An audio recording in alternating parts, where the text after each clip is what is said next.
Hello बच्चों, ये video होने वाली है हमारे सीए इंटरमीडिएट के एक सब्जेक्ट की छोटी सी डेमो।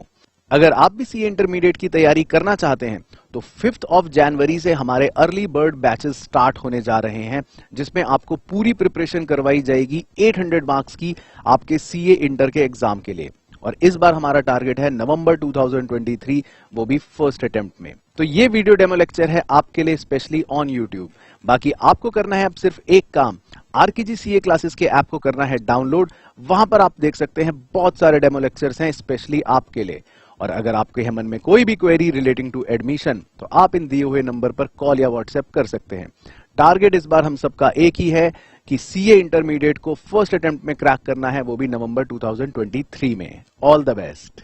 अब देखो बेटा, ये जो क्लास है आपकी, ये डेमो क्लास है। और डेमो क्लास कौन से पेपर का है? तो paper number 7, that is paper का नाम है बेटा EISSM। पेपर के बारे में आपको हल्का फुल्का आइडिया होगा। 100 मार्क्स का पेपर है और ये पेपर 2 पार्ट में बटा हुआ है।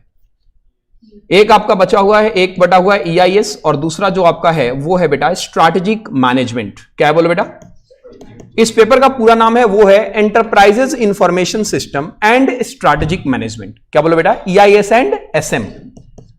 जहां तक सिलेबस का सवाल है तो आप देख सकते हो यहां पे कि EIS में आपको टोटल कितने चैप्टर पढ़ने हैं बेटा? 5। और जो SM है ना, SM में टोटल आपको पढ़ने हैं 8। कितने पढ़ने बोलिए?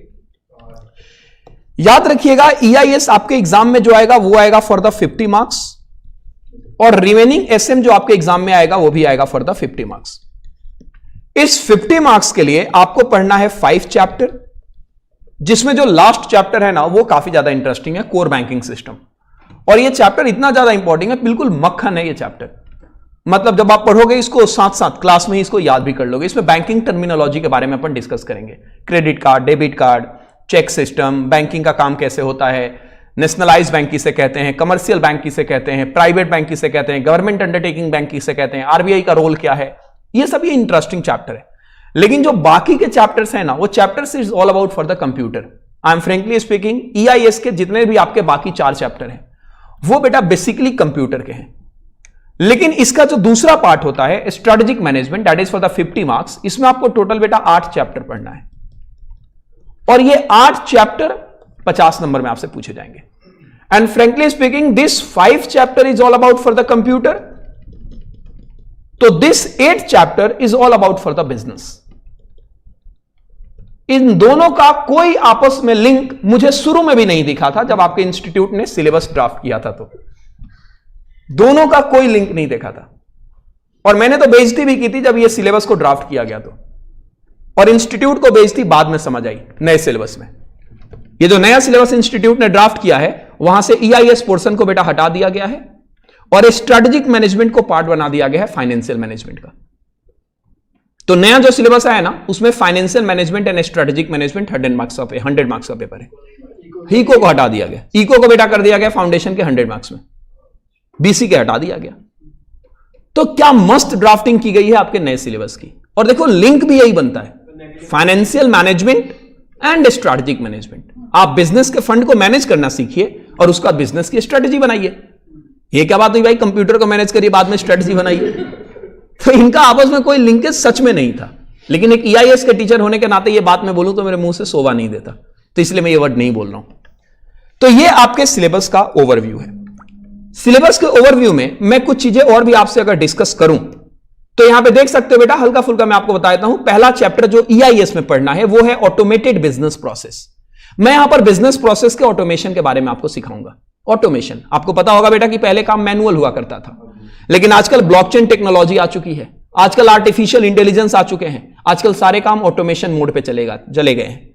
तो हम यहां पर सीखेंगे कि बिजनेस प्रोसेस का ऑटोमेशन कैसे होता है। जैसे आज देखिए ना, आप लोग ATM से जाके पैसा निकालते हो, क्या आपको नहीं लगता बिजनेस प्रोसेस ऑटोमेशन हो चुका है? अगर बिजनेस प्रोसेस ऑटोमेशन नहीं होता तो क्या ATM से तुम पैसे विड्रॉ करते? बिल्कुल भी नहीं करते। तो बैंक के जाके वही लाइन में लगाना, उसके बाद स्टेट बैंक वाला लाइन में जैसे पास में आओगे बोलोगे कि लंच हो गया, बोलो ना, ये सुनो। और आपने देखा होगा स्टेट बैंक ऑफ इंडिया का काम, कि वहां पे वो कर्मचारी जिसके पास काम करना होता है, करवाना होता है, हम उसके पास जाते हैं तो वो कहता है कि वो बंदा है। हम उसके पास जाते कहते हैं कि नहीं वो तो छुट्टी पे है, और बाद में बेटा हम उसके पीछे पीछे घूमते तो वो वापस उसी के पास भेज देता है जिसने सबसे पहले हमें भेजा था। है ना स्टेट बैंक ऑफ इंडिया के साथ? ये प्रॉब्लम है बेटा स्टेट, 100% ये प्रॉब्लम है। तो यहां पर अपन ऑटोमेटेड बिजनेस प्रोसेस के बारे में सीखेंगे। देखो बेटा ये डेमो लेक्चर है, इसलिए मैं चाहता हूं कि आने वाली जो हमारी 3.5-4 महीने की क्लास रहने वाली है, उस क्लास का रोडमैप स्ट्रक्चर क्या होगा, ये रोडमैप स्ट्रक्चर में पहले ही आपको डिसाइड करके दे दूं कि आपको आइडिया लगे कि अच्छा इसमें पढ़ना क्या क्या है। तो ये पहला चैप्टर बेटा ऑटोमेटेड बिजनेस प्रोसेस। उसके बाद आपको दिखेगा दूसरा चैप्टर जिसका नाम है फाइनेंशियल एंड अकाउंटिंग सिस्टम। अब आप सारे बच्चों को पता है कि बेटा हमारे देश में आजकल जो भी ऑर्गेनाइजेशन है ना, वो अपनी एक अकाउंटिंग सिस्टम मैनेज करती है, वो अकाउंटिंग एप्लीकेशन पे काम करना पसंद करती है। आपने एक नाम सुना होगा ERP, that is enterprises resource planning. आपने एक नाम सुना होगा MIS, मैनेजमेंट इंफॉर्मेशन सिस्टम। गोली मारो आप इन सारे सिस्टम को। आप नॉर्मली देखे होंगे आप कि जब भी हम कभी जाते हैं ना मैकडोनल्ड्स वगैरह में, जब भी हम नॉर्मल जाते होंगे मैकडी वगैरह में, बर्गर किंग्स वगैरह में, या फिर KFC वगैरह में, तो जब हम बिलिंग करवाते हैं ना तो उनका अपना एक फॉर्मेट होता है और उसी वो एप्लीकेशन पे हमारे ऑर्डर को लेते हैं, पैसे डालते हैं और उसके बाद हमें रिसिप्ट भी निकाल के दे देते हैं। क्या है बेटा वो बेसिकली आपका एक सिस्टम है, वो एक एप्लीकेशन है जिस एप्लीकेशन पे पूरी ऑर्गेनाइजेशन को रन, कंट्रोल और मैनेज किया जा रहा है। तो हम उन सारे फाइनेंशियल और अकाउंटिंग सिस्टम के बारे में आपसे चैप्टर नंबर 2 के बारे में सीखने वाले हैं, चैप्टर नंबर 2 में सीखने वाले हैं। चैप्टर नंबर 3 जो है वो है information system and it's component. और ये चैप्टर तो प्योरली बेटा मैं कहता हूं BCA का चैप्टर है। जो बच्चा बैचलर इन कंप्यूटर एप्लीकेशन करता है ना, BCA, MCA, BSc IT, BTech in computer science, उसका ये चैप्टर है। मैं यहां पर database management, operating system, application software, इन सब चीज के बारे में बात करूंगा। लिनक्स क्या होता है, एंड्रॉयड क्या होता है, iOS क्या होता है, MIS ऑफिस क्या होती है, इन सब चीज के बारे में मैं आपसे बात करूंगा।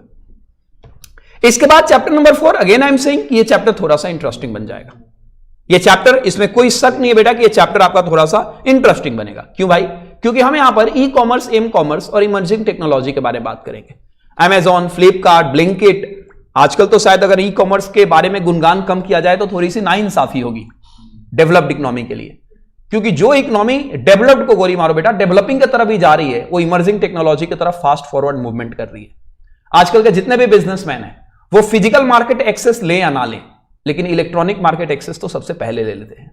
सबसे पहले आप देखिए ना, फिजिकल स्टोर हो या ना हो, लेकिन ऑनलाइन प्रोडक्ट बिकना सबसे पहले शुरू कर दिया जाता है। Amazon, क्या उसके पास औकात नहीं है फिजिकल आउटलेट खोलने की? है, लेकिन क्या खोलती है? नहीं। ऑनलाइन मार्केट सर्विंग है। बोलो बेटा ये सुनो। ब्लिंकिट, क्या आपको नहीं लगता कि ये फिजिकल आउटलेट खोल सकते हैं रामलाल हलवाई की तरह?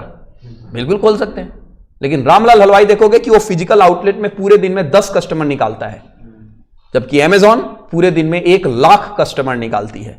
इसके पीछे का कारण क्या है कि जब आप ऑनलाइन प्रेजेंस लेते हो तो पूरा इंडिया आपका मार्केट होता है, और जब आप फिजिकल आउटलेट खोलते हो तो आप नियर सर्कल, सराउंडिंग को कवर कर रहे होते हो। तो ये हम बात करेंगे चैप्टर नंबर 4 में। चैप्टर नंबर 5, जैसा कि मैंने बताया आपको, core banking system. Core banking system में बेसिकली क्या होता है? कुछ नहीं होता, सारे बैंक के सारे ब्रांचों को इंटरनेट के थ्रू आपस में जोड़ देना कोर बैंकिंग सिस्टम कहलाता है। आपने देखा होगा पहले क्या हुआ करता था कि अगर आपका कर्नाट प्लेस के स्टेट बैंक ऑफ इंडिया में अकाउंट है तो आप वहीं पे जाके अपने सारे ट्रांजैक्शन को कैरी ऑन किया करते थे। अगर आप नोएडा के स्टेट बैंक ऑफ इंडिया में आ गए तो वो आपसे ऐसा व्यवहार करता था जैसे आप सौतेले बेटे हो उनके, सौतेला व्यवहार हुआ करता था। लेकिन आज ऐसा नहीं है। आज अगर आपका state bank of India Karnat place पे ब्रांच है, कोई दिक्कत नहीं, आप नोएडा के स्टेट बैंक ऑफ इंडिया से ट्रांजैक्शन कैरी ऑन करना शुरू कर दीजिए। Core banking system, state bank के सारे ब्रांच इंटरनेट के थ्रू कनेक्टेड है, और उन सब चीजों के बारे में बात करूंगा मैं चैप्टर नंबर 5 में। क्या मेरी बात क्लियर है क्या? ये बेटा ऑल टुगेदर फॉर 50 मार्क्स, ये 50 नंबर के लिए है। जबकि जो रिमेनिंग आपका 50 नंबर है, जिसको पेपर नंबर 7B कहा जाता है, आप देखोगे वहां पे तो 7A था। क्यों था? क्योंकि वो पार्ट A था, और ये 7 का ही पार्ट B है। तो इसमें 50 नंबर में आपको कितने चैप्टर पढ़ने हैं? तो आप देख सकते हो बेटा, इसमें आपको टोटल चैप्टर पढ़ने हैं 8। कितने चैप्टर पढ़ने हैं? ये रहा बेटा, टोटल 8 चैप्टर पढ़ने हैं।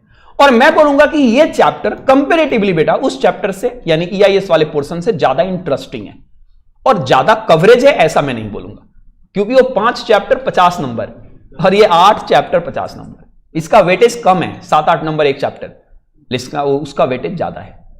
हर चैप्टर से कंपलसरी बेसिस पे बेटा 10 नंबर का क्वेश्चन तो बनता ही है EIS में, और याद करने में भी आपको सबसे ज्यादा प्रॉब्लम वहीं पे होगी, वहीं पे EIS में। वो लैंग्वेज टफ होगा, प्रॉब्लम होगी आपको याद करने में। बट ठीक है, कोई बात नहीं, बैठा हूं मैं, देखते हैं जब आएंगे तो। यहां पे सर ये पूरे के पूरे 8 चैप्टर में स्ट्रेटेजिक मैनेजमेंट क्या है, तो सबसे पहला जो चैप्टर बेटा वो है इंट्रोडक्शन टू स्ट्रेटेजिक मैनेजमेंट। मैं आपको बताऊंगा कि स्ट्रेटेजिक मैनेजमेंट क्या होता है, और purely and frankly speaking this strategic management portion is nothing basically business study of 11th 12th। जो तुम 11th और 12th में बिजनेस स्टडी पढ़ते थे ना, उसी का थोड़ा सा कंपैरेटिवली मैं बोलूंगा एडवांस वर्जन है ये स्ट्रेटेजिक मैनेजमेंट। मैं पूरा 12th नहीं बोलूंगा। 12th में आपको याद हो तो एक बिजनेस स्टडी की मैम आया करती थी, सुंदर सुंदर, बोलो ना ये सुनो, सुंदर सी मैम आया करती थी, उनको खुद पढ़ाने आता नहीं था, कुछ भी आके पढ़ा के चली जाती थी ऑब्वियसली। अच्छा, गलती से अगर स्कूल में कोई ओल्ड एज का टीचर बीएसटी पढ़ाने आ जाता था तो बस नींद, पढ़ाने आता नहीं था, उसको हम देख नहीं सकते, सो जाते थे। मैम अगर थी तो चलो भाई पढ़ाना नहीं तो कम से कम मैम को तो देख लिया, टाइम तो निकल गया। इस टाइप का हम टाइम निकाला करते थे। लेकिन स्ट्रेटेजिक मैनेजमेंट ऐसा नहीं है। मैं अभी डेमो लेक्चर शुरू करूंगा तो आपको बताऊंगा, आपको मजा भी आएगा कि स्ट्रेटेजिक मैनेजमेंट का आखिर क्यों, इंटेंशन क्या है आपके इंस्टीट्यूट का कि स्ट्रेटेजिक मैनेजमेंट के 8 चैप्टर 50 नंबर में डाल दिया, क्या लॉजिक था इसका। तो मैं यहां पर बात करूंगा आपसे कि स्ट्रेटेजिक मैनेजमेंट क्या होता है, कंपनी बिजनेस पॉलिसी कैसे बनाती है, कंपनी स्ट्रेटेजी कैसे डिक्लेयर करती है, कंपनी का टॉप लेवल, मिडिल लेवल और लो लेवल मैनेजमेंट, जिसको strategic level management, tactical level management और आपका लोअर लेवल मैनेजमेंट कहा जाता है, वो सब मैनेजमेंट होता क्या है। उसके बाद मैं आपसे बताऊंगा कि स्ट्रेटेजिक मैनेजमेंट क्या एनजीओ वगैरह भी करती है क्या, जिस एनजीओ का प्राइमरी इंटेंशन प्रॉफिट मेकिंग होता ही नहीं है। एनजीओ का प्राइमरी इंटेंशन प्रॉफिट मेकिंग नहीं होता ना, बट फिर भी क्या एनजीओ भी स्ट्रेटेजिक मैनेजमेंट करती है क्या, तो इसका आंसर होगा यस, करती है। सिर्फ पैसे कमाने के लिए स्ट्रेटेजिक मैनेजमेंट किया जाता है ऐसा जरूरी नहीं। सरकारी hospital, primary intention is not to earn profit, but still strategic management होता है। अगर सरकारी हॉस्पिटल में आप स्ट्रेटेजिक मैनेजमेंट नहीं करोगे तो इसका खामियाजा क्या होगा, बहुत सारे खामियाजा होंगे। सर पेशेंट का ओपीडी में भीड़ लग जाएंगी, पेशेंट मरेंगे, डॉक्टर टाइम पे अवेलेबल नहीं होगा, ब्लड सर सर्कुलेट नहीं हो पाएगा, जो रिपोर्ट होगी वो आ नहीं पाएगी, ऑक्सीजन अवेलेबल नहीं हो पाएगा, बोलो ना ये सुनो, पेशेंट के बेड खाली नहीं मिलेंगे, अफरा तफरी मच जाएगी, ये सारी प्रॉब्लम है। स्ट्रेटेजिक मैनेजमेंट आपको फॉलो करना है। मैं उसके बाद आपसे बात करूंगा डायनामिक ऑफ कॉम्पिटिटिव स्ट्रैटेजी, कि कैसे कोर कॉम्पिटेंसी बनाते हुए और ऑर्गेनाइजेशन बेटा अपने कॉम्पिटिटर पे डोमिनेट करती है। एक ऑर्गेनाइजेशन को अपने कंपटीशन में विनिंग सिचुएशन में कैसे आना है, यह हमें सिखाएगा चैप्टर नंबर 2, यानी पैंतरेबाजी सिखाऊंगा मैं आपको। क्या सिखाऊंगा? बिजनेस पैंतराबाजी। मैं खेल की पैंतरेबाजी की बात नहीं कर रहा, बिजनेस पैंतराबाजी, कि अगर आपका आपस में कोई कंपटीशन चल रहा है तो उस कंपटीशन में कॉम्पिटिटर को मात देकर आप अपनी ऑर्गेनाइजेशन को टॉप लेवल पे कैसे लेकर जाओ। Chapter number 3 strategic management process की बात करेगा। विजन क्या होता है, मिशन क्या होता है, ऑब्जेक्टिव्स क्या होती हैं, गोल्स क्या होती हैं, और ये सब बनता कैसे है। आपने एक नाम सुना होगा, विमोसा, विजन, मिशन, ऑब्जेक्टिव, स्ट्रेटेजिक, बोलो ना ये सुनो। ये सारे कॉन्सेप्ट्स के बाद मैं बात करूंगा स्ट्रेटेजिक मैनेजमेंट प्रोसेस में। Corporate level strategy, business level strategy और फंक्शनल लेवल स्ट्रेटेजी, इसको मैं एक ही बात बोलूंगा, top level, middle level, low level. एक टॉप लेवल स्ट्रेटेजी कैसे बनाता है, मिडिल लेवल कैसे बनाता है, और फंक्शनल लेवल, लो लेवल कैसे बनाता है। तीनों लेवल के बारे में और उनके द्वारा बनाई गई स्ट्रेटेजी के बारे में बात करूंगा। आप लोगों को जनरली ये बेटा लगता है कि स्ट्रेटेजी बनाना केवल टॉप लेवल का काम है। याद रखिएगा, टॉप लेवल मैनेजमेंट का ही काम केवल स्ट्रेटेजी बनाना नहीं होता। आप ये कहोगे तो सही होगा कि टॉप लेवल मैनेजमेंट जो स्ट्रेटेजी बनाती है वो फॉर द होल ऑर्गेनाइजेशन बनाती है, लेकिन लो लेवल मैनेजमेंट भी स्ट्रेटेजी बनाता है फॉर देयर रिस्पेक्टिव एक्ट। क्या आपको नहीं लगता बेटा, सुपरवाइजर एक स्ट्रेटेजी बनाता है, टीम लीडर अपनी एक स्ट्रेटेजी बनाता है, बोलो ना ये सुनो। परचेज मैनेजर अपने डिपार्टमेंट के लिए स्ट्रेटेजी बनाता है। हाँ, regional manager, general manager, managing director, ये लोग पूरी ऑर्गेनाइजेशन की स्ट्रेटेजी बनाते हैं। इसके बाद ऑर्गेनाइजेशन एंड स्ट्रेटेजिक लीडरशिप के बारे में बात करूंगा। इसमें मैं बहुत सारी बात करूंगा आपसे कि स्ट्रेटेजिक लीडरशिप क्या होता है, कैसे स्ट्रेटेजिक बिजनेस यूनिट बनाए जाते हैं। मैं एग्जांपल बता रहा हूं स्ट्रेटेजिक बिजनेस यूनिट का। आपने देखा होगा तनिष्क का नाम आपने सुना होगा। अब तनिष्क किसका इंटरप्राइजेस है? टाटा। क्यों भाई? टाटा का मार्केट रेपुटेशन कम था क्या कि एक नए कॉन्सेप्ट को डेवलप करने की जरूरत आई? तनिष्क का, टाटा की मार्केट रेपुटेशन ऑलरेडी अच्छी थी, टाटा नाम से ज्वेलरी लॉन्च कर देते, लेकिन उन्होंने नहीं किया। क्यों भाई? पागल थे वो क्या? आप लोगों जैसे बुद्धिमान इंसान उसको नहीं मिला था कि अरे यार टाटा ऑलरेडी फेमस है, काम कर टाटा के नाम से ज्वेलरी शुरू कर दे। सब कुछ था उनके पास दिमाग, फिर भी उन्होंने टाटा नाम इशू करके टाटा तनिष्क के नाम से ज्वेलरी बिजनेस शुरू किया। स्पेशल बिजनेस यूनिट कहते हैं इसे। क्या कहते हैं बोलो बेटा? Special business unit. और उसके बाद अपन लास्ट में आएंगे 8वां चैप्टर, तो उसके बारे में बात करेंगे स्ट्रेटेजिक इंप्लीमेंटेशन एंड कंट्रोल।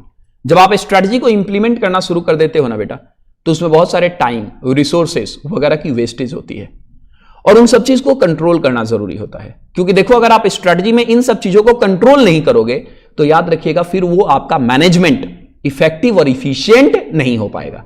जबकि मैनेजमेंट का तो बहुत बेसिक प्रिंसिपल होता है कि it should be what, effective and efficient. सारे बच्चे बोलेंगे इफेक्टिव एंड, क्या इस बात को तुम एग्री करोगे? Answer is yes. तो ये आपका बेटा पूरा का पूरा क्या है, बोलो एक बार उसे, सिलेबस है। और इसी के बारे में अपने को ये राम कहानी बेटा शुरू करना है। तो मैं आप लोगों के साथ सबसे पहला चैप्टर शुरू कर रहा हूं, जिस चैप्टर का नाम क्या है, बोलो बेटा, इंट्रोडक्शन टू स्ट्रैटेजिक मैनेजमेंट। सारे बच्चे डालेंगे chapter number 1, introduction to strategic management. डालो बेटा, इंट्रोडक्शन टू स्ट्रैटेजिक मैनेजमेंट।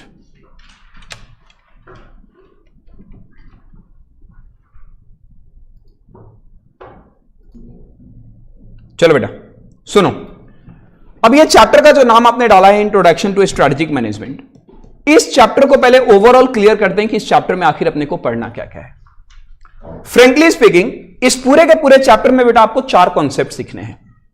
आपको देख के लग रहा है कि सर अगर ये 4 कॉन्सेप्ट सीखना है तो चैप्टर तो बहुत छोटा है। छोटा नहीं है, तुम देख सकते हो 29 पेज का चैप्टर है ये, और ये तो कम है बेटा। जब आगे आप आओगे ना तो 100 पेज का चैप्टर आपको दिखेगा, 100 पेज, खास करके EIS में एक चैप्टर 90 पेज, 95 पेज, ऐसे ऐसे हैं। और वहां पे अपने को जरूरत है उसको कंसाइज करके और याद करने की, और वो खेल आपको मैं EIS में भी करवाऊंगा। EIS पढ़ लेना, एग्जाम्पल सेट करना, ये इंपॉर्टेंट नहीं होता। इंपॉर्टेंट होता है कि आप EIS SM के कॉन्सेप्ट को समराइज कैसे कर रहे हो, याद कैसे कर रहे हो। तो इस पूरे के पूरे चैप्टर में आपको क्या पढ़ना है बेटा, 4 कॉन्सेप्ट पढ़ना है। सबसे पहले मैं आपको सिखाऊंगा बिजनेस पॉलिसी क्या होता है, उसके बाद मैं आपको सिखाऊंगा मैनेजमेंट, कॉन्सेप्ट ऑफ मैनेजमेंट क्या है, फिर स्ट्रेटजी, और फिर स्ट्रेटेजिक मैनेजमेंट। और उस स्ट्रेटेजिक मैनेजमेंट में मैं आपसे बहुत तरीके की बात करूंगा। इंपॉर्टेंस क्या है स्ट्रेटेजिक मैनेजमेंट का, लिमिटेशन क्या है, फिर level of strategic management, corporate level, उसके बाद बिजनेस लेवल, फंक्शनल लेवल। और ये तीनों बातें मैं आपको यहां पे नहीं पढ़ाऊंगा। क्यों नहीं पढ़ाओगे सर? क्योंकि इसका एक सेपरेट चैप्टर है। तो जब सेपरेट चैप्टर है तो फिर यहां पे बताने का मतलब ही क्या हुआ, बोलो ना बेटा, ये सुनो। और उसके बाद नहीं, ओवरव्यू भी नहीं बताऊंगा, क्योंकि वहां पे अपन डिटेल करेंगे ना। तो याद रखिए, जब बेटा सेम कॉन्सेप्ट को 2 जगह जब आप देखोगे ना तो आपको कंफ्यूजन कि याद कहां से करें। तो नोट्स में केवल वही प्रोविजन होना चाहिए जिसको तुम फटाफट रीड करो, रीड करके एग्जाम देने चले जाओ। तो मैं यहां पे इस तीनों लेवल को उठाऊंगा ही नहीं, टच ही नहीं करूंगा, केवल बता दूंगा कि अच्छा ये होता है, ये होता है, लेकिन उसके कंटेंट को रीड नहीं करेंगे क्योंकि सेपरेट चैप्टर है। और लास्ट में आपको मैं बताऊंगा स्ट्रेटेजिक मैनेजमेंट टीम, क्या बोलो बेटा, गवर्नमेंट एंड क्या, नॉट फॉर प्रॉफिट। तो आप अगर ध्यान से देखोगे तो इस पूरे चैप्टर में अपने को कितने कॉन्सेप्ट बने, 4।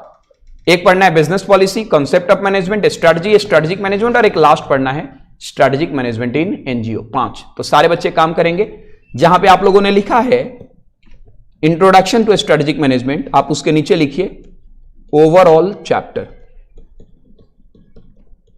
लिखो बेटा ओवरऑल चैप्टर। और ये ओवरऑल चैप्टर में आपको टोटल 5 कॉन्सेप्ट्स को पढ़ना है। सबसे पहले लिखिएगा बिजनेस पॉलिसी। बिजनेस पॉलिसी बेटा लिखते चलो, इससे फायदा होता है।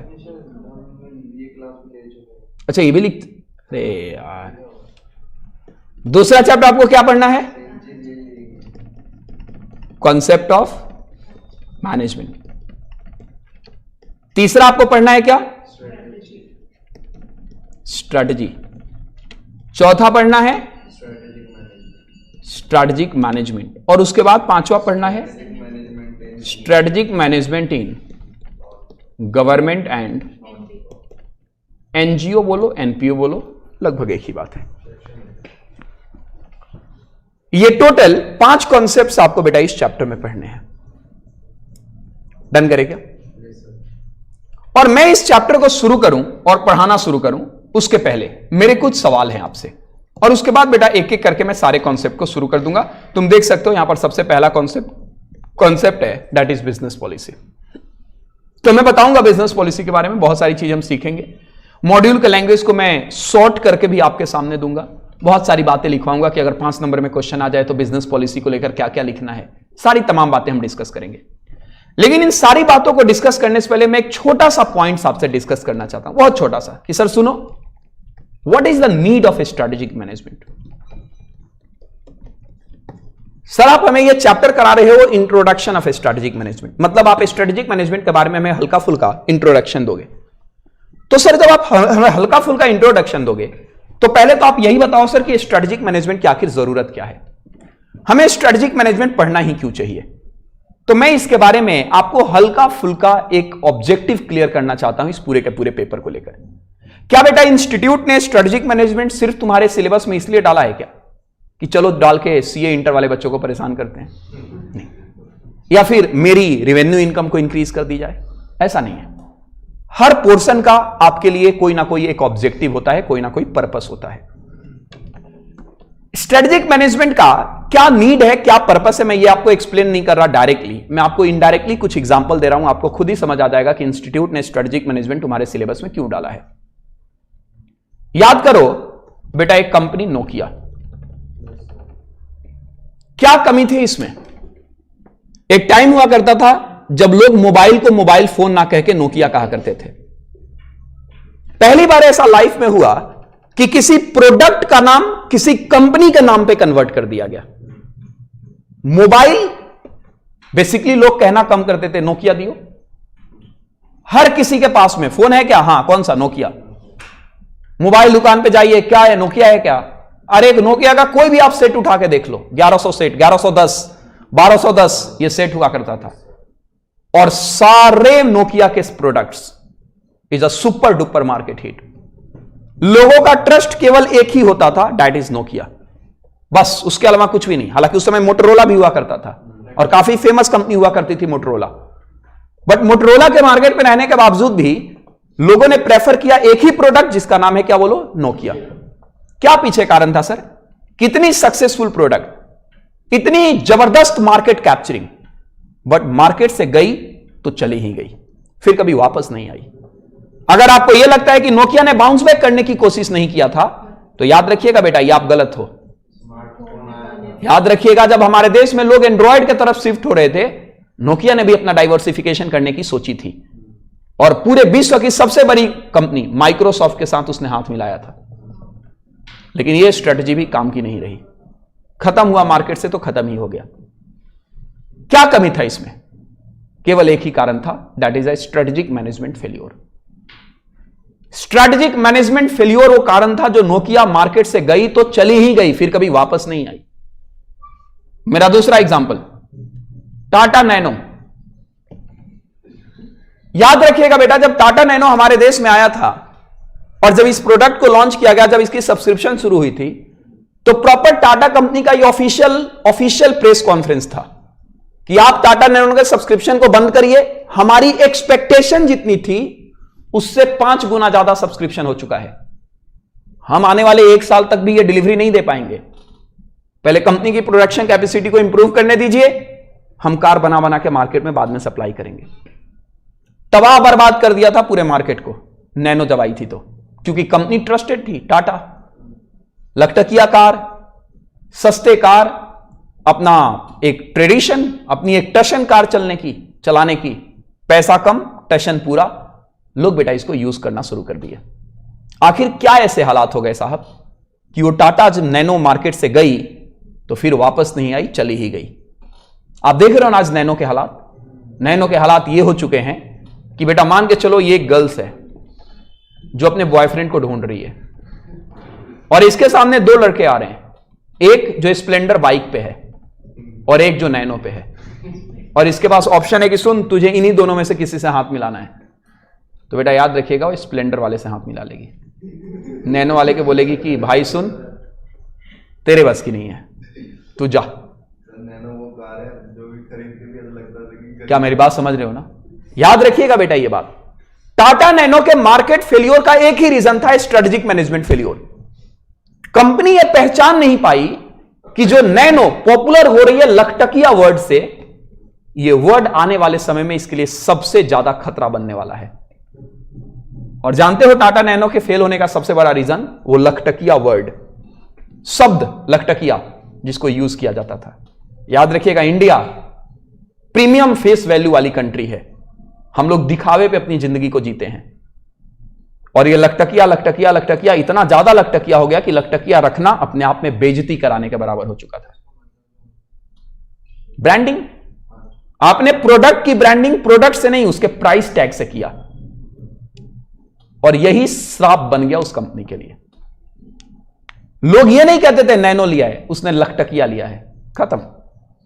वहीं पे आपका प्रीमियम प्राइस खत्म। हम तो उस देश के लोग हैं भाई जो चोर बाजार से कपड़े पहन के और कहते हैं कि लिवाइस का जींस है, क्योंकि हमें प्रीमियम फील कराना है। एडिडास बेटा हम बगल वाले दुकान से खरीद के कहते हैं कि एडिडास के शोरूम से वॉच है, भले उसमें एक बार 3 बजा तो बस अगली बार में 3 ही बजेगा। क्या मेरी बात आप समझ रहे हो ना मैं क्या बोल रहा हूं? बोलो बेटा ये सुनो। अब यहां पर आपको छोटी मोटी बातें और भी ध्यान रखनी है। क्या छोटी मोटी बातें ध्यान रखनी है? कि मैं आपके सामने तीसरा एग्जांपल दे रहा हूं। एक समय हुआ करता था बेटा कोडेक कैमरा का। कोडेक कैमरा, अगर आप कोडेक कैमरा के बारे में जानते हो तो वो समय तब था जब बेटा वो रील साफ हुआ करता था। हम फोटो खींच लेते थे और फोटो खींचने के बाद बेटा उसकी रील साफ हो गए 2 दिन बाद आया करती थी फोटो। नेगेटिव फोटो भी बना करता था। आप लोगों ने ये फोटो खिंचवाया है क्या? मैंने खिंचवाया। वो स्टूडियो वाला आपको फोटो दे देता था और एक नेगेटिव कार्ड देता था, और वो नेगेटिव कार्ड से आप बाद में भी साफ करा के फोटो निकाल सकते थे। एक समय हुआ करता था जहां पे camera is equal to Nokia codec और codec is equal to camera. लेकिन वो कोडेक मार्केट से गया तो बस चला गया। क्या आज कोडेक आप लोग देखते हो? देखते हो, बहुत कम देखते हो। आज निकॉन आ चुका है, कैनन आ चुका है, आपका पैनासोनिक आ चुका है, एलजी आ चुका है, सैमसंग आ चुका है, सोनी आ चुका है, एलजी आ चुका है। कोडेक नहीं बचा, नहीं बचा। क्या कारण था सर? स्ट्रेटेजिक मैनेजमेंट फेल्योर था बेटा ये। और मैं एक एग्जांपल और दूंगा और आपको आइडिया लग जाएगा, मात्र एक एग्जांपल। और जो मेरा चौथा एग्जांपल है वो मैं बोलूंगा बेटा एक product that is Patanjali. Ramdev Baba, Patanjali जब भी मैं देखता हूं ना तो मुझे स्ट्रेटेजिक मैनेजमेंट का एक ही रूल याद आता है, and that is make advertisement and run your business. I repeat my statement, make advertisement and run your business. ये जो make advertisement and run your business का जो नारा है ना, ये बिल्कुल परफेक्ट बैठता है पतंजलि पे, बिल्कुल perfect, absolutely perfect. Repeat the word, मैंने क्या नारा दिया? Make advertisement and run the business. बिल्कुल ये फिट बैठता है किस पे? बोलो, पतंजलि ग्रुप पे।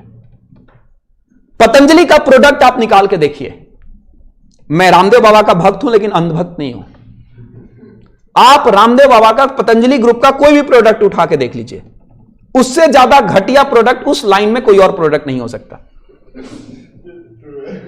कोई भी आप प्रोडक्ट उठा के देखो। अरे सर वो गाय का घी हमने खाया है, कोई बात नहीं, खाते रहो। अंधभक्त हो तो तुम्हें नहीं दिखेगा उसका स्वाद। याद रखिए, ये अकेला बाबा था जब पूरा देश बिजनेस कर रहा था तो ये घूम घूम के कहता रहा कि बिजनेस छोड़ो योगा करो, बिजनेस व्यापार छोड़ो योगा करो। और जब पूरा देश योगा करने लग गया तो ये खुद बिजनेस करने लग गया। याद रखिएगा, पतंजलि के सक्सेस के पीछे 90% रीजन सिर्फ एडवर्टीजमेंट है। क्या था? ये स्ट्रैटेजिक मैनेजमेंट थी। सिर्फ स्ट्रैटेजिक मैनेजमेंट के दम पे इसने पतंजलि को करोड़ों की कंपनी बना दिया इसने। केजरीवाल, इस बार एडवर्टीजमेंट बीजेपी ने काफी अच्छा निकाला था लेकिन उससे कोई फायदा नहीं हुआ। सेवा ही विचार, ना कि सिर्फ खोखला प्रचार। ये जो आम आदमी पार्टी की तुम पॉपुलैरिटी देख रहे हो, इसके पीछे क्या कारण है? सिर्फ एडवर्टीजमेंट। क्या मस्त कैंपेनिंग करता है ये, ब्रेन वॉश करके रख देता है पूरी की पूरी सोसाइटी का, पूरी की पूरी सोसाइटी। और हालांकि फर्जीवाल आदमी है ये, केजरीवाल नहीं है, प्योरली फर्जीवाल। और I am not saying only to the Aam Aadmi Party, I am also saying to BJP. 2014 में जब नरेंद्र मोदी सत्ता में आए थे, उनके आने के पीछे का क्या रीजन था? Strategic management. हर छोटा छोटा बच्चा अब की बार मोदी सरकार। क्या यह कैंपेनिंग सक्सेसफुल नहीं हुआ था? याद रखिए, जहां पर सिर्फ एक ही आवाज आ रही है अब की बार, और इसका तो मीम भी निकला था कि सोनिया गांधी मनमोहन सिंह से कह रही है कि कब तक चुप रहोगे सरदार, तो भी बोल पड़े अब की बार मोदी सरकार। ऐसे ऐसे मीम निकल। तो देखो बेटा, स्ट्रेटेजिक मैनेजमेंट के दम पे आप अपने बिजनेस को रिटेन भी कर सकते हो टॉप पोजीशन पे, और बेटा अपने बिजनेस को लो लेवल से ड्रैग भी कर सकते हो टॉप पोजीशन पे। और ये बात याद रखिएगा, achieving top position, repeat the word, achieving top position is less tough than, I am saying less tough than retaining top position. Top level पे पहुंचना, repeat the word, top level पे, और टॉप लेवल को retain करके रखना, दोनों में बेटा बहुत फर्क है। ये बेसिक कुछ कारण थे स्ट्रेटेजिक मैनेजमेंट की। अगर आप स्ट्रेटेजिक मैनेजमेंट इंप्लीमेंटेशन अपने बिजनेस में करते हो तो बिजनेस का बेटा सक्सेस रेशियो बढ़ जाता है। इस बात को आप लोग याद रखिएगा। फिलहाल मैं यहां पर एक कॉन्सेप्ट शुरू कर रहा हूं बेटा, बिजनेस पॉलिसी का। सारे बच्चे हेडिंग डालेंगे बिजनेस पॉलिसी। बिजनेस पॉलिसी ये भी लिख लिया आप लोगों ने? बिजनेस पॉलिसी का हिस्ट्री तक लिख लिया था। अच्छा, हिस्ट्री तक लिख लिया था। चलो बेटा, मैं हिस्ट्री लिखवा ही नहीं रहा, फिर मैं डायरेक्ट मुद्दे की बात कर रहा हूं। क्या कहते हैं बेटा? कोई बात नहीं, बगल वाले से फोटो ले लियो। अब हिस्ट्री में तो क्या ही सीखेगा? मैं बोलूंगा कि 1911 में हार्वर्ड बिजनेस स्कूल ने शुरू किया था। बेटा जस्ट अ वेट, एक ना सर आप ऑनलाइन ही करो बेटा, लेकिन लोकल मार्केट को कवर करने के लिए ना ऑनलाइन एडवर्टाइजमेंट का कोई मतलब नहीं होता। अगर लोकल मार्केट आपको कवर करना है तो, जैसे मान लो कि आरकेजी इंस्टीट्यूट को बगल के बच्चों को बुलाना है और इसके लिए मैं फेसबुक एडवर्टाइजमेंट कराऊं, सर पैम्पलेट को ना वो नहीं ना करके हार्ड थोड़ी आते हैं, मैंने वो देखे 100%। मतलब ब्रांडिंग अपना अलग अलग तरीका होता है बेटा। आ जाइए, इधर आइए, सुनिए, गोली मारो बेटा। अभी हम फिलहाल ये ब्रांडिंग करते हैं। तो मैं आप लोगों के साथ शुरू कर रहा हूं बिजनेस पॉलिसी। अब क्योंकि बेटा हम ऑलरेडी कुछ ना कुछ चीजें सीख चुके हैं, कुछ ना चीजें, और जब से हम बोले ही जा रहे हैं, तो बिजनेस पॉलिसी को लेकर आप एक लाइन में इसका नॉर्मल मीनिंग समझिए, और उसके बाद बेटा मैं यहां से मैच कराना और इंपॉर्टेंट पॉइंट को लिखवाना शुरू कर दूंगा। देखो बेटा, बिजनेस पॉलिसी कुछ नहीं होता, ये गाइडिंग प्रिंसिपल होता है। क्या होता है? सारे बच्चे बोलेंगे, जो आपके एक्शन को गाइड कर रहा होता है। बेसिकली बिजनेस पॉलिसी वो एरिया होता है जो एरिया एक लोअर लेवल मैनेजमेंट को दे दिया जाता है कि तू बिना टॉप लेवल मैनेजमेंट से कंसल्ट किए हुए इस पैरामीटर को तू ध्यान रखते हुए कोई भी फैसला ले सकता है। This is what is called as business policy. ये मैं फ्रेंकली आपको बोल रहा हूं। तो कोई तुमसे बोले कि बिजनेस पॉलिसी है क्या, तो बिजनेस पॉलिसी कुछ नहीं, एक डेवलप्ड गाइडलाइंस है। रिपीट अवर, डेवलप्ड, जो ऑर्गेनाइजेशन में एक्शंस को क्या करता है बेटा, गवर्न करता है। अब सवाल है कि सर ये बिजनेस पॉलिसी की शुरुआत कहां से हुई? तो बेटा याद रखिएगा, बिजनेस पॉलिसी का जो ओरिजिन है ना, ओरिजिन ऑफ बिजनेस पॉलिसी, वो ट्रेस किया जा सकता है कब? 1911, जहां पर बेटा हार्वर्ड बिजनेस स्कूल ने इंट्रोड्यूस किया as a integrative course in management. और याद रखिएगा, इस कोर्स का बेटा एम था कि क्रिएट किया जाए क्या? General management capability among business executive. This will be your point number 1। इस बात को आप लोग याद रखिएगा। स्ट्रेटेजिक मैनेजमेंट पेपर पढ़ने का सबसे बड़ा चैलेंजिंग टास्क होता है बच्चों का नोट्स बनाना। तो याद रखिए, बिजनेस पॉलिसी को लेकर सबसे पहली बात, कोई तुमसे पूछे बिजनेस पॉलिसी वर्ड की शुरुआत कब हुई, तो यह शुरुआत हुई 1900। किसने किया? हार्वर्ड बिजनेस स्कूल ने। कैसे किया? उन्होंने एक कोर्स लॉन्च किया मैनेजमेंट को लेकर। यह कोर्स मैनेजमेंट को लेकर किसके लिए था? Business executive. क्या इंटेंशन थी? क्रिएट करना। क्या क्रिएट करना? General management capability. बेटा this will your point number, क्या बोलो बेटा, 1। क्या इस बात को क्लियर करें? जल्दी से लिखो पॉइंट नंबर 1, उसके बाद आते हैं बेटा पॉइंट नंबर 2 पे। दैट इज विलियम एफ ग्लुइक ने बेसिकली बिजनेस पॉलिसी को लेकर कुछ कहा था, जिसका एक्सप्लेनेशन मैं आपको देने जा रहा हूं। सुनिए ध्यान से। तो बेटा अब अपन चलते हैं आगे, और जब आगे चलते हैं तो यहां पर एक अकॉर्डिंग टू वर्ड लिखा गया है, ध्यान से अगर देख रहे हो तो, अकॉर्डिंग टू विलियम एफ ग्लुइक। इन्होंने भी इवोल्यूशन ऑफ बिजनेस पॉलिसी को लेकर कुछ बातें बोली है। इन्होंने बिजनेस पॉलिसी को डिफाइन नहीं किया, बिजनेस पॉलिसी के इवोल्यूशन को लेकर इन्होंने कुछ बातें बोली है। आ जाइए एक बार चेक कर लेते हैं कि इन्होंने क्या बोला है। बोला है according to William F Glueck, evolution of business policy arises from the, arose from the मतलब अराइजेस फ्रॉम द, कहां से? Development in the use of planning technique by manager. तो जब भी कोई मैनेजर प्लानिंग टेक्निक डेवलप करता है ना, वहीं से बिजनेस पॉलिसी बेटा शुरुआत होती है।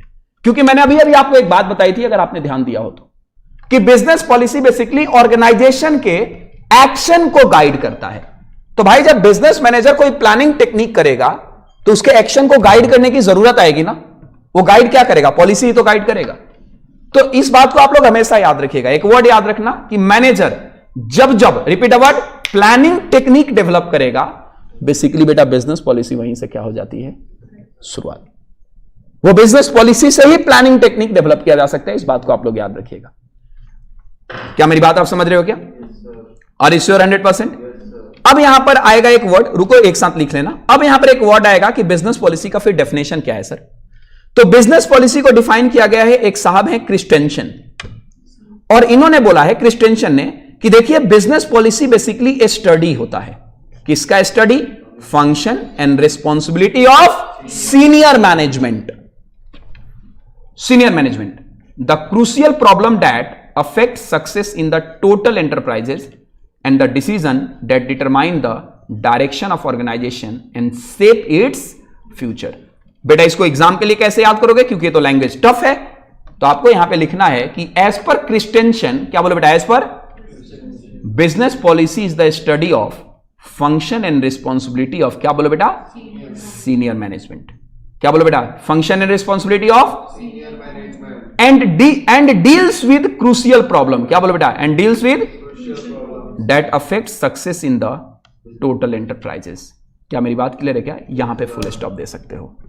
देखो EIS पढ़ते टाइम एक बात आप याद रखिएगा, अगर आप सोचो कि एज इट इज मॉड्यूल को रट्टा मार के आप चले जाओ, कभी नहीं जा सकते। और अगर मॉड्यूल के लैंग्वेज को आपने कॉम्प्रोमाइज किया तो एग्जामिनर मार्क्स नहीं देगा। तो मॉड्यूल के लैंग्वेज को कॉम्प्रोमाइज नहीं करना, हालांकि स्टेटमेंट को क्रक्स करना है। तो अगर कोई तुमसे पूछे कि क्रिस्टेंशन ने क्या बोला था बिजनेस पॉलिसी को लेकर, तो आप बोल सकते हो कि क्रिस्टेंशन ने बोला था कि बिजनेस पॉलिसी स्टडी होता है। किसका study? Function and responsibility of, और उन क्रूशियल प्रॉब्लम का स्टडी, जो क्रूशियल प्रॉब्लम पूरे के पूरे ऑर्गेनाइजेशन को क्या करता है? अफेक्ट करता है। यही है बिजनेस पॉलिसी। क्या मेरी बात आप समझ रहे हो? लिख लो बेटा इस पॉइंट को। This will be point number 2 and this will be point number 3।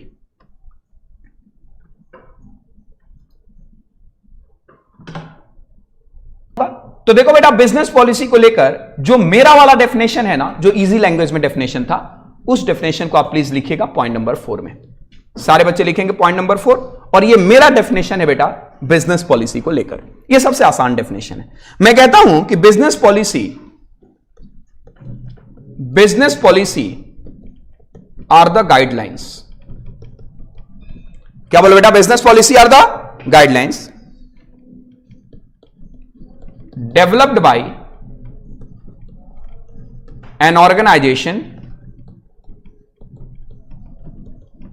क्या बोलो बेटा? developed by an organization to govern its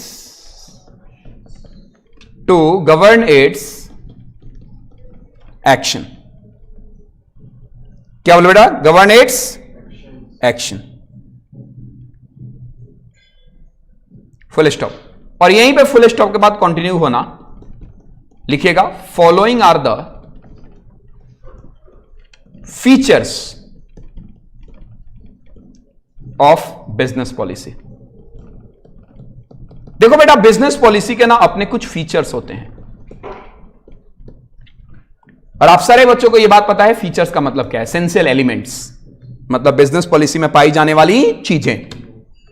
और आप मुझे बोलोगे, मैं आपको नहीं बोलूंगा, मुझे एक बात बताइए, क्या बिजनेस पॉलिसी बेटा स्पेसिफिक होना चाहिए या जनरल होना चाहिए? स्पेसिफिक होना चाहिए। क्या होना चाहिए? तो सबसे पहला इसका फीचर्स होता है बेटा कि इट शुड बी स्पेसिफिक। लिखिए प्लीज, किसी भी ऑर्गेनाइजेशन का जो बिजनेस पॉलिसी होना चाहिए ना, वो स्पेसिफिक होना चाहिए। मैं यूं बोलूं तो बेटा डेफिनेट होना चाहिए। क्या होना चाहिए? तो आप यहां पे लिख सकते हो, it should be specific oblique definite. दूसरा, क्या आपको नहीं लगता कि जो बिजनेस पॉलिसी होना चाहिए वो क्लियर और अनएम्बिगियस होना चाहिए? क्या होना चाहिए बोलो बेटा? Clear and unambiguous. मतलब बेटा ये कंफ्यूजिंग नेचर का नहीं होना चाहिए। क्लियर होना चाहिए और साथ में क्या होना चाहिए? अनएम्बिगियस। सर तीसरा क्या है? तो याद रखिएगा, ये ना रिलायबल होना चाहिए। क्या होना चाहिए? देखो किसी भी ऑर्गेनाइजेशन का बेटा बिजनेस पॉलिसी ऐसा नहीं हो सकता जो अनरिलायबल हो, क्योंकि देखिए आपकी business policy top level management को बेसिकली क्या कर रही है, गाइड, और ना कि सिर्फ टॉप लेवल मैनेजमेंट को, लो लेवल मैनेजमेंट को भी गाइड कर रही है, क्योंकि लो लेवल मैनेजमेंट उस बिजनेस पॉलिसी में रहते हुए एक्शन ले सकता है। क्या मेरी बात समझ रहे हो ना? तो अगर आपकी बिजनेस पॉलिसी ही खराब हो गई तो बिजनेस का बेटा लॉन्ग टर्म डेवलपमेंट तो वैसे ही रुक जाएगा। तो आपकी बिजनेस पॉलिसी जो भी हो, क्या हो बोलो, वो रिलायबल। चौथा क्या, it should must be, it should must be appropriate, it should must be appropriate. अच्छा सर, ये एप्रोप्रिएट वर्ड मतलब क्या? ये जो एप्रोप्रिएट बोला ना मैंने, to present goal of organisation, ये लिख लो प्लीज। अरे भाई मेरी बिजनेस पॉलिसी एप्रोप्रिएट होनी चाहिए, किससे? मेरे करंट बिजनेस गोल से। मैं आपको एक एग्जांपल बता रहा हूं, ध्यान रखिएगा सर, अगर आपकी बिजनेस पॉलिसी आपके करंट बिजनेस गोल से मैच नहीं कर रही है ना, तो याद रखना फिर वो बिजनेस पॉलिसी होने का कोई फायदा नहीं होता, सिर्फ नुकसान ही होता है। बच्चा कह रहा है सर एग्जांपल दो, मैं एग्जांपल बता रहा हूं। मान लो बेटा कि तुम टारगेट कर रहे हो, तुम्हारा बिजनेस गोल है कि मुझे इस बार का सेल्स टर्नओवर रेशियो बढ़ाना है। गोली मारो सेल्स टर्नओवर रेशियो को। तुम ये चाहते हो कि सर मुझे प्रॉफिट मार्जिन इंक्रीज करनी है। प्रॉफिट मार्जिन इंक्रीज कैसे करोगे? कॉस्ट ऑफ प्रोडक्शन बढ़ा के। अरे भाई कॉस्ट ऑफ प्रोडक्शन बढ़ा के सेल्स आपकी प्रॉफिट मार्जिन कम हो जाएगी, तो कॉस्ट ऑफ प्रोडक्शन कम करोगे और उधर से सेल्स वॉल्यूम को इंक्रीज करोगे, आपका ऑब्वियसली प्रॉफिट मार्जिन बढ़ेगा। सेल्स वॉल्यूम आपका इंक्रीज कब होगा? जब आपका सेल प्राइस कम होगा। बोलो बेटा ये सुनो। अब सोचो तुम एक तरफ गोल रख रहे हो सेल्स के आपकी प्रॉफिट मार्जिन इंक्रीज करना, और दूसरे तरफ तुमने बिजनेस पॉलिसी अपनाया है जिसमें तुम कॉस्ट ऑफ प्रोडक्शन को क्या करने की कोशिश कर रहे हो? इंक्रीज। रॉ मटेरियल महंगा महंगा ले रहे हो, ज्यादा हाईली पेड स्टाफ हायर कर रहे हो। बोलो ना ये सुनो, बिजनेस को डाइवर्सिफिकेशन में बार बार लेके जा रहे हो। मेरा एक सवाल है, क्या आपकी बिजनेस पॉलिसी और एग्जिस्टिंग ऑर्गेनाइजेशन गोल क्या ये सेम फुटेज पर है क्या? अरे हैं सेम फुटेज पर? Answer is no. आपकी पॉलिसी कुछ और कह रही है, गोल कुछ और कह रहा है। गोल आपका कह रहा है कि प्रॉफिट को इंक्रीज करिए, और प्रॉफिट कह रही है कि सेल प्राइस को बढ़ा दीजिए। भाई सेल प्राइस बढ़ेगा, प्रॉफिट मार्जिन घटेगी, क्योंकि सर कस्टमर आपको छोड़ के चले जाएंगे। नेक्स्ट, पांचवा, इट शुड बी फ्लैक्सिबल।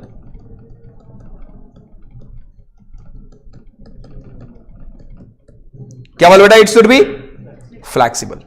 अब यह बात तो आपको पता होना चाहिए, फ्लैक्सिबल मतलब क्या? What mean by the word flexible? बेटा इजिली चेंज। मैं इसको एडॉप्टेबिलिटी भी कहता हूं। क्या कहता हूं? ऑर्गेनाइजेशन की पॉलिसी ऐसी होनी चाहिए बेटा कि सर्कमस्टांसेस के हिसाब से बदल जाए। ऑर्गेनाइजेशन आरकेजी क्या करता है? फ्लैक्सिबल है। अगर लॉकडाउन लग गया, हम लोग तुरंत ऑनलाइन कन्वर्जन कर देते हैं, करते हैं ना। और अगर बेटा लॉकडाउन नहीं लगा, कोई बात नहीं, बच्चा फेस टू फेस आके पढ़ रहा है। अब अगर मान लो हम रिजिड बिहेवियर के होते कि नहीं नहीं नहीं, अपने को सिर्फ और सिर्फ फेस टू फेस चलाना है, बेटा लॉकडाउन में इंस्टीट्यूट पीटेगा, पिट जाएगा, मतलब बच्चे नहीं आएंगे। कोई भी ऑर्गेनाइजेशन का ये सीन है कि अगर आप अपनी बिजनेस पॉलिसी को बेटा रिजिड रखोगे तो कंज्यूमर मूवमेंट आप कभी भी नहीं कर पाओगे, क्योंकि consumer movement flexible business policy पे होता है। आपने देखा होगा कि अगर हम कॉलेज में ड्रेस कोड पहन के जाते हैं तो उसी कॉलेज में हम कभी कभी अगर बिना ड्रेस कोड भी चले गए तो वो ऑर्गेनाइजेशन हमें एक्सेप्ट कर लेती है। वो बात अलग है कि हो सकता है डिसिप्लिनरी एक्शन लगे, हो सकता है हमें फाइन दे, लेकिन ऐसा तो नहीं होता कि आपको ऑर्गेनाइजेशन में एंट्री नहीं करना, नहीं तो पैर काट देंगे। नहीं, फ्लेक्सिबल है। क्या है बोलो बेटा? फ्लेक्सिबल है। हमारे साथ हमारी बंदी छोड़ के चली जाती है, कोई बात नहीं भाई, फ्लेक्सिबल होते हैं हम, कोई बात नहीं, जब आना हो फिर आ जाना। दिल तो कबूतर खाना है, यहाँ पे सभी का आना जाना है। बोलो ना ये सुनो, मर्जी हो गए, जब मर्जी हो वापस आ जाना। तो हमारा दिल क्या है? रिजिड है, फ्लेक्सिबल है। और वो जो निब्बा निब्बी होते हैं उनका दिल वो रिजिड होता है। क्या होता है? देख आपने कैसी कैसी हरकतें करते रहते हैं ब्रेकअप के बाद। उन्हें लगता है कि पूरी जिंदगी इसी में फिलहाल। और एक वर्ड है बेटा स्टेबल। क्या? अब यहां पे आपके मन में ना एक दिक्कत आती है, जैसे ये वर्ड मैं बोलता हूं बच्चों से कि सर जो चीज फ्लेक्सिबल है वो स्टेबल कैसे हो सकता है? क्या बात कर रहे हो? स्टेबिलिटी कुछ और होती है, फ्लेक्सिबिलिटी कुछ और होती है। फ्लेक्सिबिलिटी होता है कि बंदी छोड़ के चली गई, कोई बात नहीं। स्टेबिलिटी है जब तक है तो साथ रहे ना, बार बार चेंज ना करें, स्टेबिलिटी है। अरे भाई जब जरूरत हो तो आप फ्लेक्सिबल करिए, चेंज करिए, लेकिन जब तक जरूरत ना हो आप सेम पैटर्न पे रहिए ना। जैसे मैं इसका एग्जांपल दे रहा हूं बेटा, एमआई किस लिए जानी जाती है? एमआई MI जानी जाती है फॉर द सस्ता फोन। क्या बोलो बेटा? तो ये होना चाहिए, क्या बोलो? स्टेबल। तो किसका? MI का। मैं MI का एग्जांपल ये दे रहा था, मैं ये कह रहा था कि बेटा MI जो फॉलो करता है ना, वो मिनिमम प्राइस फॉलो करता है। उसकी बिजनेस पॉलिसी है कि हम ज्यादा से ज्यादा कंज्यूमर को अट्रैक्ट करेंगे, जो कंज्यूमर बेसिकली क्या है बोलो बेटा? मैं बोलूंगा बिलो देन पॉवर्टी लाइन है, नॉट एग्जैक्टली लाइक दैट, लेकिन हां जो लो रेंज टारगेटेड कंज्यूमर है, हमें उनको टारगेट करना है। क्या आपने कभी देखा है बेटा MI को कभी बहुत महंगा फोन निकालते हुए? क्यों भाई? क्योंकि अपनी स्टेबल बिजनेस पॉलिसी पे चलता है। कभी कभी प्रोडक्ट उसने हाईली रेटेड निकाल दिया, कभी लो रेटेड निकाल दिया। बेटा पॉलिसी बार बार चेंज नहीं होता, इस बात को आप लोग याद रखिएगा। तो जब तक पॉलिसी को जरूरत ना हो चेंज करने की, तब तक आप अपनी पॉलिसी को बेटा स्टेबल रखिए। क्या रखिए? स्टेबल। यही होता है बेटा स्टेबिलिटी। और यहां पर आपका बिजनेस पॉलिसी हो जाता है समाप्त, खत्म। 5 नंबर का आपके एग्जाम में क्वेश्चन आता है इस बिजनेस पॉलिसी को लेकर। अगर क्वेश्चन आए बेटा एज इट इज आप सारी बातें लिख दीजिएगा। डन करें क्या? Concept of management upon discuss करेंगे कब बोलो? नेक्स्ट क्लास में। नेक्स्ट क्लास में इसको डिस्कस करेंगे, जहां पे हम कॉन्सेप्ट ऑफ मैनेजमेंट से आगे लेकर चलेंगे इस पूरे के पूरे मामले को। तो आज के डेमो वीडियो में सिर्फ इतना ही। आई होप आपको लेक्चर अच्छे से समझ आया हो, और अगर कोई भी क्वेरी आपके मन में है तो प्लीज कमेंट कर सकते हैं, इन दिए हुए नंबर पर कॉल या व्हाट्सएप करके पूछ सकते हैं। मुलाकात करेंगे आपसे नेक्स्ट डेमो लेक्चर में बहुत जल्दी। और हाँ, 5 जनवरी से हमारे रेगुलर बैचेस स्टार्ट होने जा रहे हैं। अगर आप उन बैचेस को एनरोल करते हैं टाइम से, तो आपकी प्रिपरेशन हो जाएगी कंप्लीट। और हमारा टारगेट है इस बार CA इंटरमीडिएट नवंबर 2023 फर्स्ट अटेम्प्ट में। All the best.